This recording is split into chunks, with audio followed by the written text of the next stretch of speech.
آسان درس قرآن نحمده ونصلي ونسلم على رسوله الكريم اما بعد فاعوذ بالله من الشيطان الرجيم بسم الله الرحمن الرحيم مرج البحرين يلتقيان بينهما برزخ لا يبغيان فبأي آلاء ربكما تكذبان۔ اس نے روا کیا ہے دونوں دریاؤں کو جو آپس میں مل رہے ہیں، ان کے درمیان آڑ ہے، بس آپس میں گڈ مٹ نہیں ہوتے۔ بس اے جن و انس، تم اپنے رب کی کن کن نعمتوں کو جھٹلاؤ گے۔ اس آیت کا ایک معنی یہ ہے کہ فرمایا کہ اللہ رب العالمین نے دونوں پانی، میٹھے اور کھاری کو آزاد چھوڑ دیا ہے، اپنی اپنی بہنے کی فرمایا کہ جگہوں میں بہے چلے جا رہے ہیں، گائے گائے آپس میں مل بھی جاتے ہیں، لیکن ایک دوسرے میں خلط ملط نہیں ہوتے۔ قدرت نے ان دونوں کے درمیان ایک ایسی رکاوٹ قائم کر دی ہے کہ جو دکھائی نہیں دیتی، لیکن مضبوط اتنی ہے کہ فرمایا انہیں آپس میں گڈ مٹ نہیں ہونے دیتی۔ میٹھا پانی الگ، کڑوا الگ، اور میلوں ایک ساتھ فرمایا کہ بہتے وہ چلے جاتے ہیں۔ جو سمندر میں سفر کرنے والے لوگ ہیں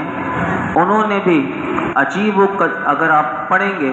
سمندر میں سفر کرنے والے لوگوں سے پوچھیں گے تو انہوں نے بھی عجیب عجیب قسم کے انکشافات دیے ہیں کہ سمندر میں جہاں خاری پانی ٹھاٹے مار رہا ہوتا ہے اس کے عین وسط میں فرمایا کہ میٹھے پانی کے قطعات ہوتے ہیں۔ باہری سفر کرنے والے پھر ان سے اپنے ذخائر کو بھر لیتے ہیں۔ ان آیات میں اگر غور کریں تو خلاصہ یہ ہوا کہ اللہ رب العالمین اس آیت کریمہ میں ہمیں یہ پیغام دے رہا ہے کہ میٹھے اور کھارے دو ایسے سمندر کہ جن کو دیکھے جائیں کہ ان کی سطح آپس میں ملی بھی لگتی ہے، لیکن ان کے درمیان فاصلہ کرنے کے لیے بظاہر کوئی چیز حائل بھی نہیں، لیکن قدرت نے ان کے درمیان ایک ایسی رکاوٹ پیدا کر دی ہے کہ جس کی وجہ سے نہ کھارا پانی میٹھے پانی کی طرف، نہ میٹھا پانی کھارے پانی کی طرف بڑھ نہیں سکتے، بلکہ ہر ایک اپنی حد میں رہتا ہے اور دونوں میں سے کسی کا ذائقہ بھی تبدیل نہیں ہوتا۔ حالانکہ پانی کی خاصیت یہ ہے کہ وہ دوسرے پانی میں اگر فوراً مل جاتا ہے تو اس کا ذائقہ بھی تبدیل ہو جاتا ہے۔ ان سمندروں کا ذکر کرتے ہوئے رب کریم جو ہے ایک اور مقام پر کس انداز سے ارشاد فرماتا ہے، سنیے۔ میرا رب فرماتا ہے سورہ فرقان کی آیت نمبر 53 میں فرمایا وَهُوَ الَّذِي مَرَجَ الْبَحْرَيْنِ هَذَا عَذْبٌ فُرَاتٌ وَهَذَا مِلْحٌ أُجَاجٌ وَجَعَلَ بَيْنَهُمَا بَرْزَخًا وَحِجْرًا مَحْجُورًا، اور وہی ہے جس نے دو سمندروں کو ملا دیا، ان میں یہ ایک میٹھا نہایت شیریں ہے اور یہ ایک کھاری نہایت تلخ ہے، اور ان کے بیچ میں اس نے ایک پردہ اور روکی ہوئی آڑ بنا دی۔ ایک اور مقام پر اللہ تعالیٰ اسی سمندر کا ذکر کرتے ہوئے کیا ارشاد فرماتا ہے، سورہ فاطر کی آیت نمبر 12 میں رب العالمین ارشاد فرماتا ہے وَمَا يَسْتَوِي الْبَحْرَانِ، لوگوں سنو دونوں سمندر برابر نہیں، هَذَا عَذْبٌ فُرَاتٌ سَائِغٌ شَرَابُهُ وَهَذَا مِلْحٌ أُجَاجٌ، فرمایا کہ ان میں ایک جو ہے یہ میٹھا خوب میٹھا ہے اور اس کا پانی جو ہے وہ خوشگوار ہے، اور یہ جو دوسرا ہے وہ نمکین ہے، فرمایا بہت کڑوا ہے۔ اور ان دونوں سمندروں میں سے فرمایا کہ وَمِن كُلٍّ تَأْكُلُونَ لَحْمًا طَرِيًّا وَتَسْتَخْرِجُونَ حِلْيَةً تَلْبَسُونَهَا، فرمایا ان دونوں سمندروں میں سے ہر ایک سے تم مچھلی کا تازہ گوشت کھاتے ہو، اور فرمایا وہ زیور قیمتی موتی نکالتے ہو، فرمایا جسے تم پہنتے ہو۔ پھر فرمایا وَتَرَى الْفُلْكَ فِيهِ مَوَاخِرَ، لِتَبْتَغُوا مِنْ فَضْلِهِ وَلَعَلَّكُمْ تَشْكُرُونَ۔ اور تو کشتیوں میں اس میں پانی کو چیرتے ہوئے تو ان سمندروں میں دیکھے گا تاکہ تم اس کا فضل تلاش کرو اور تاکہ تم شکر ادا کرو۔ پھر فرمایا فَبِأَيِّ آلَاءِ رَبِّكُمَا تُكَذِّبَانِ، فرمایا اے جن و انس تم کہاں تک اپنے رب کریم کی نعمتوں کا انکار کرتے رہو گے اور اس کے کس کس انعام کی ناشکری کرو گے؟ مالک ہم تیری کسی بھی نعمت کا انکار نہیں کرتے، تمام تعریفیں تیرے لیے ہیں۔ ایک اور اسی کی تفسیر علماء نے کی کہ فَبِأَيِّ آلَاءِ رَبِّكُمَا تُكَذِّبَانِ، اے جن و انسان کے گروہ، اللہ تعالیٰ نے میٹھے اور کھاری دو سمندر بہا کر اور ان میں تمہارے پہننے کا زیور رکھ کر تم پر جو انعام کیا، تم ان نعمتوں میں سے اپنے رب کی کون کون سی نعمتوں کو جھٹلاؤ گے؟ مالک ہم تیری کسی بھی نعمت کا انکار نہیں کرتے، تمام تعریفیں تیرے لیے ہیں۔ ایک اور تفسیر اس کی علماء نے فَبِأَيِّ آلَاءِ رَبِّكُمَا تُكَذِّبَانِ کی فرمایا اے جن و انسان کے گروہ، اللہ نے انہی سمندروں میں تمہارے لیے منافع بینیفٹس پیدا کر کے تم پر جو انعام کیا، تم ان نعمتوں میں سے اپنے رب کی کون کون سی نعمتوں کو جھٹلاؤ گے؟ مالک ہم تیری کسی بھی نعمت کا انکار نہیں کرتے، تمام تعریفیں جو ہیں وہ تیرے لیے ہیں۔ آگے جو اللہ رب العالمین نے ارشاد فرمایا سنیے، فرمایا وَلَهُ الْجَوَارِ الْمُنْشَآتُ فِي الْبَحْرِ كَالْأَعْلَامِ فَبِأَيِّ آلَاءِ رَبِّكُمَا تُكَذِّبَانِ، اور اسی کے زیر فرمان ہے وہ جہاز جو سمندر میں پہاڑوں کی مانند بلند نظر آتے ہیں۔ پس اے جن و انس تم اپنے رب کی کن کن نعمتوں کو جھٹلاؤ گے؟ یہاں پر اللہ رب العالمین نے سمندروں میں پہاڑوں کی مانند بڑی بڑی کشتیاں جو ہوتی ہیں ان کا ذکر کرتے ہوئے فرمایا کہ جو تمہیں سمندر میں پہاڑوں کی مانند بڑی بڑی کشتیاں اور جہاز جو تمہیں تیرتے ہوئے نظر آتے ہیں، دیکھو تو صحیح کس شان سے سطح آب پر یعنی پانی کے اوپر جو ہے یہ اپنی منزل مقصود کی طرف بڑھتے چلے جا رہے ہیں۔ فرمایا کہ یہ سب اب اسی خالق حقیقی کے تابع فرمان ہیں، اسی خالق حکیم نے اس پانی میں یہ خوبی پیدا کر دی ہے کہ وہ لاکھوں ٹن بوجھ اٹھائے رہتا ہے، اور اس نے ایسی چیزیں پیدا فرمائی ہیں کہ جن سے کشتیاں اور جہاز جو ہیں وہ بنتے ہیں، بھاری بھرکم ہونے کے باوجود بھی نہ پانی میں ڈوبتے ہیں بلکہ تیرتے چلے جاتے ہیں۔ اور اسی نے انسان کو وہ سمجھ عطا فرمائی ہے کہ جس سے اس نے اس جہاز سانی کی صنعت کا فن جو ہے وہ کمال اس میں حاصل کر لیا۔ اگر اللہ تبارک و تعالی ایسی چیزیں پیدا نہ فرماتا کہ جو پانی پر تیر سکتی اور پانی میں یہ صلاحیت نہ ہوتی کہ اس میں آسانی سے جہاز رانی ہو سکے، تو فرمایا بلکہ دلدل کی طرح اور ہر چیز اگر اس میں دھنستی چلی جاتی تو کیا بتاؤ تو صحیح، تمہارا رب فرما رہا ہے کہ دور دراز ملکوں میں جن کے درمیان میں بحر اوقیانوس جو ہیں اور بحر القائل جیسے سمندر جو ہیں، فرمایا یہ حائل ہیں، تمہاری آمد و رفت جو ہے وہ ممکن ہو سکتی؟ فرمایا ایک ملک کی مصنوعات اور خوردنی اجناس جو ہیں وہ دوسرے ممالک میں تم لے جا سکتے؟ کیا یہ سب اس کی رحمت کے کرشمے نہیں؟ کیا یہ سب اس کی شان رحمانیت کو نہیں بتا رہے؟ اے جن و انس چشم ہوش کھولو، اپنے خالق اور مالک کو پہچانو، اس کی نعمتوں کا شکر ادا کرو، اور ناشکری کی راہ پر کب تک چلتے رہو گے؟ یا مالک ہم تیری بارگاہ میں مولا کریم تیری کسی بھی نعمت کا انکار نہیں کرتے بلکہ اقرار کرتے ہیں، اور تمام تعریفیں جو ہیں وہ تیرے لیے ہیں۔ آگے اللہ رب العالمین نے ارشاد فرمایا کل من علیہا فان وَيَبْقَى وَجْهُ رَبِّكَ ذُو الْجَلَالِ وَالْإِكْرَامِ فَبِأَيِّ آلَاءِ رَبِّكُمَا تُكَذِّبَانِ۔ جو کچھ زمین پر ہے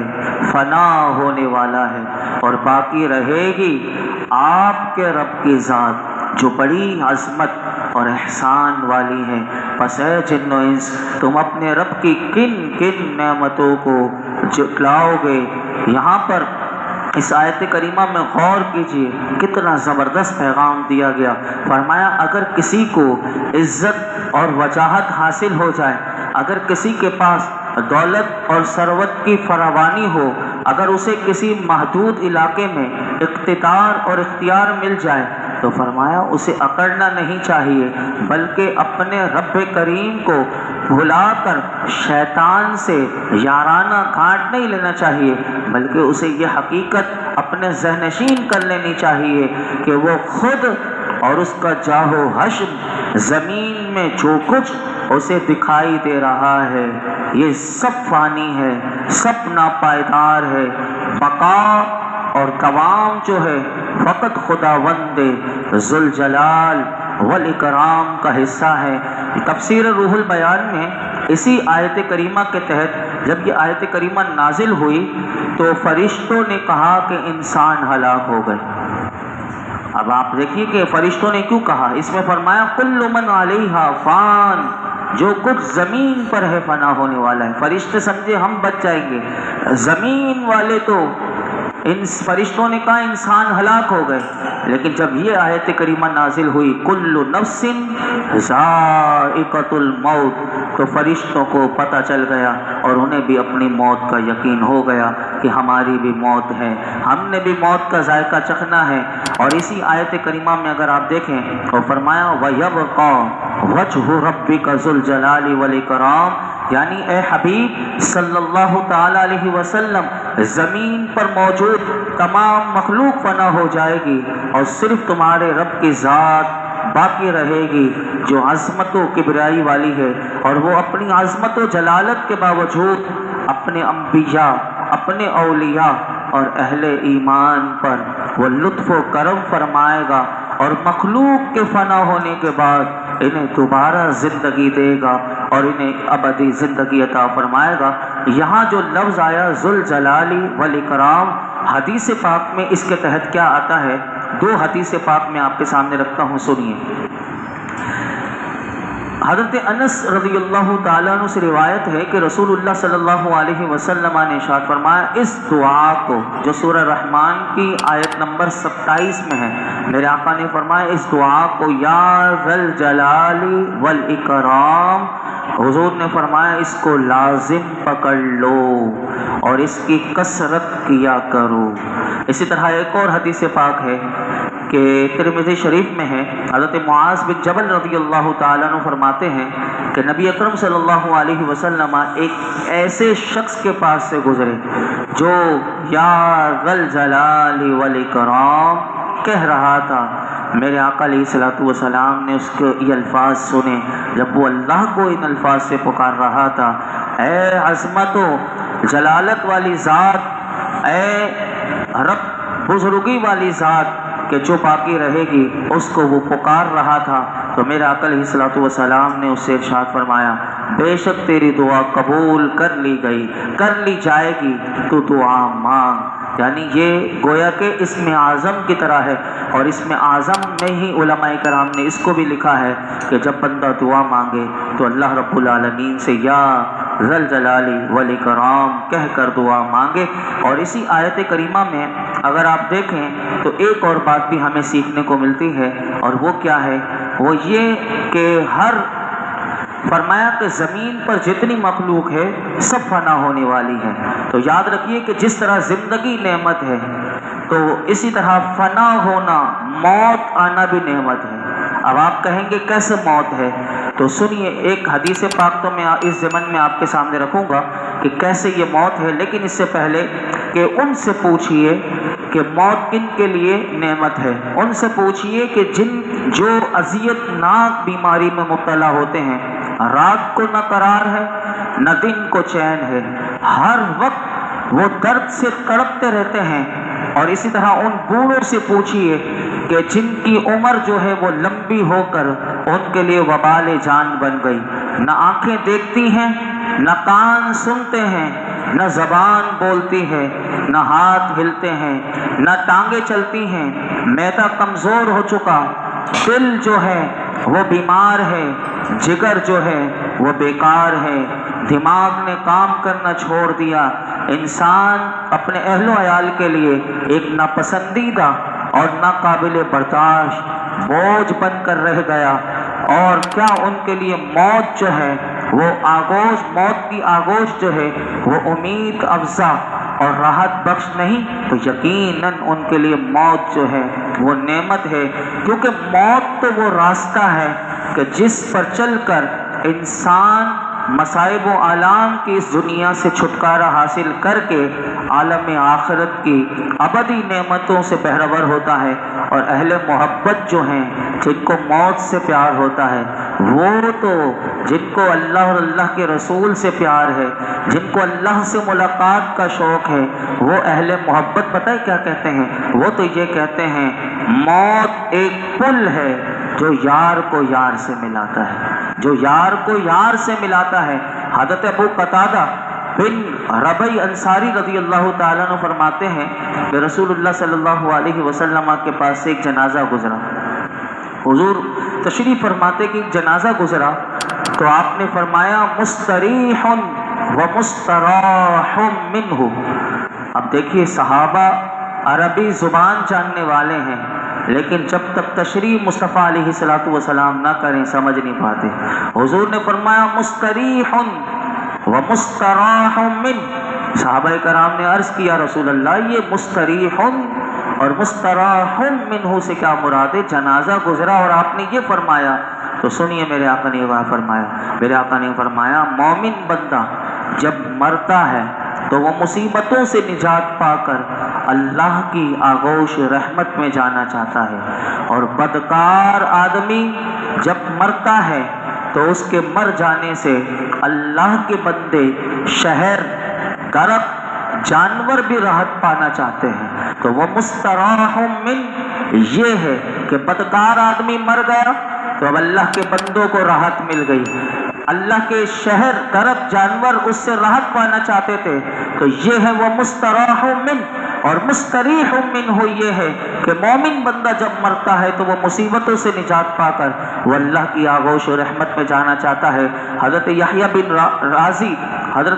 بن معاذ رازی رحمت اللہ تعالی علیہ فرماتے ہیں موت کو خوش آمدید ہو، کیونکہ یہ وہ چیز ہے جو حبیب کو حبیب کے قریب کر دیتی ہے۔ فَبِأَيِّ آلَاءِ رَبِّكُمَا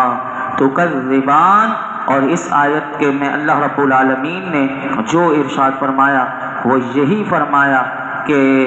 جو نعمتیں سب کے فنا ہونے پر مرتب ہیں، جیسے دوبارہ زندہ ہونا، دائمی زندگی ملنا، ہمیشہ باقی رہنے والی نعمتیں عطا ہونا وغیرہ، تم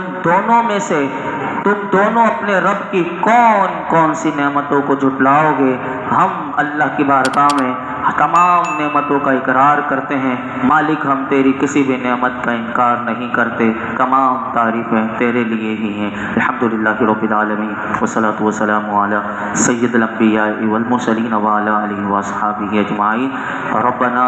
آتنا فی الدنیا حسنۃ وفی الآخرۃ حسنۃ وقنا عذاب النار۔ یا اللہ پاک جو کچھ سنا ہے اس میں کوئی غلطی کوتاہی معاف فرما، اپنی بارگاہ میں قبول فرما، قرآن حکیم کا نور اور اس کا فیضان عطا فرما۔ ہم تیری نعمتوں کا